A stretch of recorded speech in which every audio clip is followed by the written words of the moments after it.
Mantoux কই তুই? এই তো। তুই কি করছিস এখানে? আমি দেখো এখানে রং বানাচ্ছি। রং বানাচ্ছিস দেখি?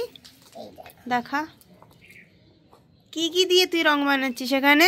আমি এখানে ফুল আর জল, তারপর এটাকে ইচ্ছা মতন বেটেছি, তারপরে যে জল এসেছে এখানে স্টোর করেছি, মাঝে মধ্যে শুকিয়ে যায় তখন আমি আবার জল দিয়ে দিই। এটা কিসের জন্য বানাচ্ছিস রংটা? কি করবি? এই রংটা দিয়ে হ্যাঁ আমি পতাকা বানাবো। পতাকা? হ্যাঁ কি করে বানাবো। কি করে? এই রংটা যখন পেস্ট হয়ে যাবে কমলা রং আসবে, সেই কমলা রংটা আমি পাতার মধ্যে দিয়ে দেবো। আর তো গাঁদা ফুল এরকম করে জানিস হোলিতে যে আবির হয় না, আবির বানায়। আবির বানিয়ে নেবো এটা দিয়ে। তা আবির বানা, আমরা খেলবো।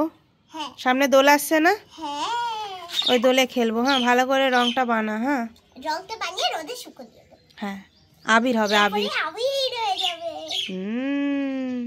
ওইটা মাখলে কিছু হবে না। র্যাশ হবে না। হ্যাঁ ঠিক আছে বানা। হ্যাঁ এইটা দিয়ে কিন্তু রং খেলবো, ঠিক আছে, হোলিতে। ওকে ঠিক আছে।